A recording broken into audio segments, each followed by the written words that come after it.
अहाँ सब गोटे के हम लक्ष्मी चौधरी गोड़ लागे छी। आई हम मधुश्रावणी स्पेशल एकटा टेमी दागो के गीत लऽ के एनो है। आशा करे छी जे गीत अपने सब गोटे के नीक लागत। बहुत बहुत धन्यवाद। और आई साँझ में फिर बर के परिछनो हेतन त हम एकटा कोशिश करबे जे परिछन सेहो द सकी अपने सब गोटे के। त आग्रह जे जरूर गीत के सुनब। धन्यवाद। झटे चलू ने भेल दुपहरिया, सखी सिया के टेमी के बेरिया। झट चलू ने भेल दुपहरिया, सखी सिया के टेमी के बेरिया। आंगन भार एलै सिया पावन पूजा गेलै। आंगन भार एलै सिया पावन पूजा गेलै। सिया पाछा में राम दुलरुआ, सिया दाई के टेमी के बेरिया।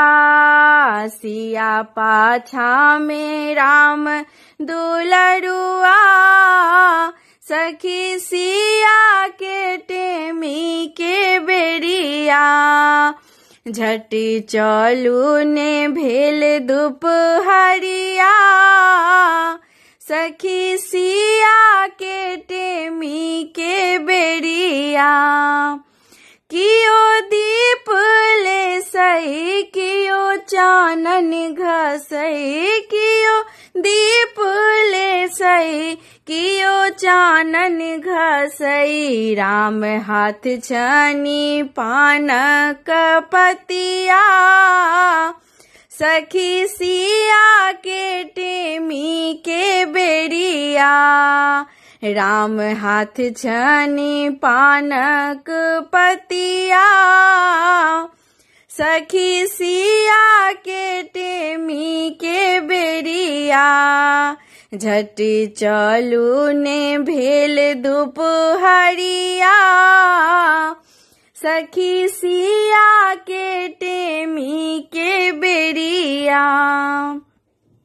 सखी साड़ी खोसै राम नैना मुनै।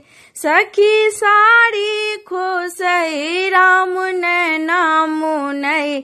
सिया दाई के धरकै छन छतिया, सखी सिया के टेमी के बेरिया। सिया दाई के धरकै छन छतिया, सखी सिया के टेमी के बेरिया। झट चलू ने भेल दुपहरिया, सखी सिया के टेमी के बेरिया। सखी सिया के टेमी के बेरिया।